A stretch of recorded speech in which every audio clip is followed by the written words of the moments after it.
For centuries, humanity has gazed at the stars, explored the deepest oceans, and pushed the boundaries of the known world. But what if the final frontier, the most profound mystery of all, isn't out there, but in here, inside our own minds? Welcome to an era where this frontier is not just being explored, but potentially conquered. We are on the brink of a neuro-technological revolution, a time where thoughts can be measured, influenced, and maybe, one day, even controlled. Think this is science fiction? It's already happening. We've seen brain-computer interfaces, or BCIs, that allow individuals with paralysis to command robotic limbs with nothing more than their thoughts. It's a miracle of modern medicine, a testament to human ingenuity. Researchers are now decoding fragments of imagined speech directly from neural signals, literally pulling words from the mind before they're ever spoken. Experiments have demonstrated that a gentle electrical current applied to specific brain regions can alter our memories, lift our moods, and sway our decisions. These advancements are breathtaking, but they force us to ask some deeply unsettling questions. What happens to free will when a machine can influence our choices? What does autonomy mean when our intentions can be read before we even act on them? Who truly owns our thoughts? Is it you, the individual? Is it the government? Or is it the corporations that are spending billions to build these incredible tools? History has taught us a stark lesson. Every powerful technology, from the atom to the algorithm, has a dual nature. It can be used to build or to destroy. Nuclear energy can power cities or level them. Social media can connect the world or tear it apart. Neurotechnology is no different. The potential for misuse is staggering. Imagine a world where military agencies don't just train soldiers, but enhance their focus and disrupt enemy cognition directly at the neural level. Imagine advertisers who no longer need to persuade you with clever slogans, because they can simply bypass your rational mind and trigger subconscious desires, making you want things you never knew you wanted. This isn't just a scientific or political dilemma, it's a spiritual one. In many of the world's great traditions, the mind is seen as more than just a biological computer. It's a sacred space, a vessel for the soul. The Quran, for example, tells us that Allah knows what is within the breasts, a powerful reminder that the ultimate knowledge of our innermost thoughts and intentions belongs to the divine. So what does it mean when we, as humans, begin to trespass into that sacred domain? Are we playing God? The debate is fiercely polarized. On one side, proponents paint a utopian picture. They see neurotechnology as the key to liberating humanity from its mental shackles. Imagine a world with no depression, where Alzheimer's is a forgotten memory, where we can unlock the full, hidden potential of the human brain. It's a compelling vision of progress, an extension of medicine's promise to heal and improve human life. On the other side, critics warn of a dystopian nightmare. They see a future where governments don't just monitor your emails, but your neurons, stamping out dissent before it even forms into a coherent thought. They envision a world where corporations don't just sell you products, but sell access to your subconscious, turning your deepest self into a commodity. In this future, privacy isn't just dead. The very concept of a private self is meaningless. The frightening part is, we don't have to wait for a sci-fi future to see the beginnings of this. The manipulation is already happening, in subtle ways. Think about the algorithms that curate your news feed, the wearable devices that track your every move, the constant digital feedback loops that shape your habits. This isn't a direct brain interface, but it's a powerful feedback system. Technology isn't just responding to our thoughts anymore. It's actively shaping them, blurring the line between a natural choice and an engineered desire. Are your preferences truly your own, or are they the product of 1,000 tiny nudges from an invisible digital hand? We are standing at a profound crossroads. Is manipulating the human mind the next logical step in our quest for progress? A new form of medicine to cure our ills and enhance our lives? Or does it cross an ethical red line, a forbidden territory that threatens to rewrite the very script of human freedom, identity, and morality? What does it mean to be human in an age where our thoughts are no longer our own? Today, we're going to dive deep into this complex and fascinating world. We'll explore the cutting-edge science behind brain-machine interfaces and the global race to develop these cognitive technologies. We'll confront the difficult ethical dilemmas of thought manipulation head-on, and we'll ponder the profound spiritual questions that arise when humanity dares to touch the most mysterious, most intimate frontier of all, the human mind. Let's begin by looking at the science itself. How does a brain-computer interface actually work?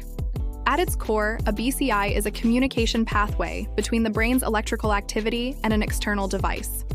Our brains are a storm of electrical signals. Every thought, every sensation, every movement is the result of billions of neurons firing in complex patterns. Neurotechnology aims to listen in on this conversation. There are two main types of BCIs: non-invasive and invasive. Non-invasive methods like EEG or electroencephalography use caps fitted with electrodes that sit on the scalp. They can detect broad patterns of brain activity. You've probably seen them in movies. They're great for general tasks like controlling a cursor on a screen or a simple video game just by thinking up or down. They're safe and easy to use, but the skull is a major obstacle. It blurs the signal, making it hard to get precise information. It's like trying to listen to a conversation in the next room through a thick wall. You can hear that people are talking, but you can't make out the individual words. That's where invasive BCIs come in. These involve surgically implanting electrode arrays directly onto or into the brain. The most famous example is the Utah array, a tiny grid of microneedles that can record the firing of individual neurons. This gives a much clearer, higher resolution signal. It's like being in the room where the conversation is happening. This is the technology that allows paralyzed patients to control sophisticated robotic arms with incredible dexterity, to feel sensation through them, and even to type messages at speeds approaching normal handwriting, all just by thinking. But listening is only half the story. The real revolution begins when we start talking back to the brain. This is called neuromodulation. Techniques like deep brain stimulation, or DBS, are already used to treat conditions like Parkinson's disease.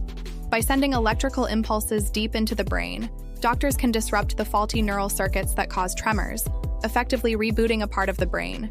The results can be life-changing, giving patients back control over their own bodies. And the applications are expanding. Researchers are exploring DBS for treatment-resistant depression, OCD, and even addiction. They're also using non-invasive techniques like transcranial magnetic stimulation, or TMS, which uses powerful magnetic fields to stimulate or inhibit brain activity from outside the skull. Studies have shown TMS can temporarily boost memory, enhance learning, and even alter moral judgments. This brings us to the global race for cognitive supremacy. This isn't just happening in university labs. Governments and corporations are pouring billions into this field.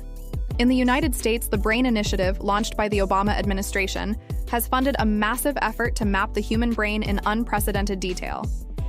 DARPA, the Pentagon's advanced research agency, has programs aimed at creating neural interfaces for soldiers, with goals like accelerating learning and even enabling telepathic communication between squad members. Meanwhile, in the private sector, tech billionaires are entering the fray. Companies like Neuralink are working on developing high-bandwidth, implantable BCIs that they hope will one day merge human consciousness with artificial intelligence. Their stated goal is to help humanity keep pace with AI, but the implications are staggering. What happens when a corporation holds the keys to upgrading the human mind? Will it create a new class divide, not of wealth, but of cognition? The enhanced versus the naturals? This isn't just a Western phenomenon. China has designated brain science and brain-inspired intelligence as a major strategic priority, rivaling the US in funding and research output. They are focused on both medical applications and the potential for AI development. The race is on, and the stakes couldn't be higher.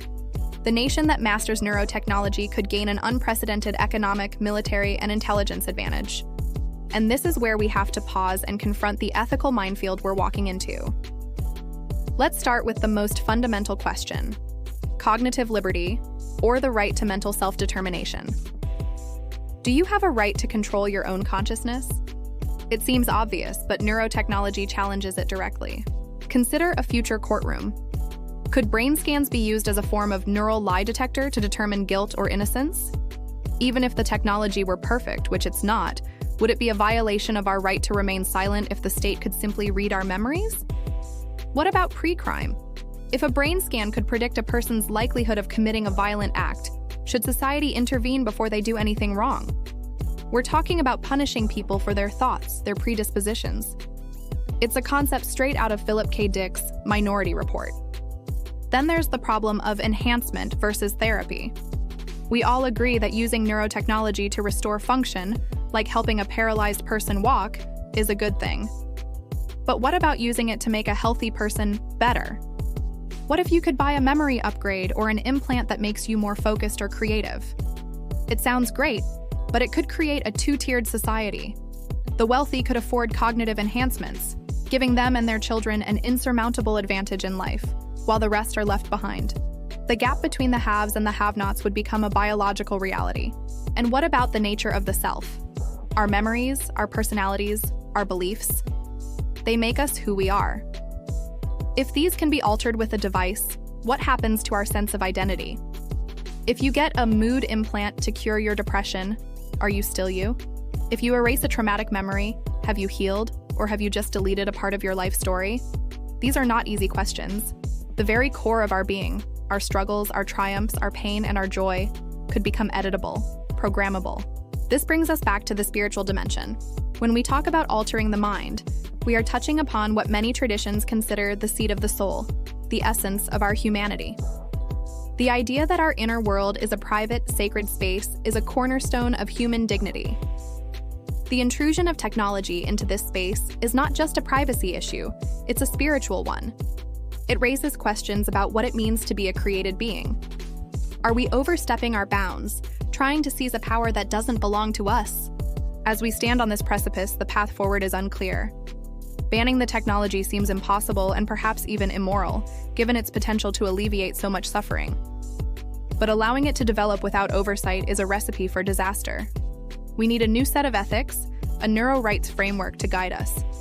Some scholars have proposed 5 key rights: the right to cognitive liberty, the right to mental privacy, the right to mental integrity, and the right to psychological continuity.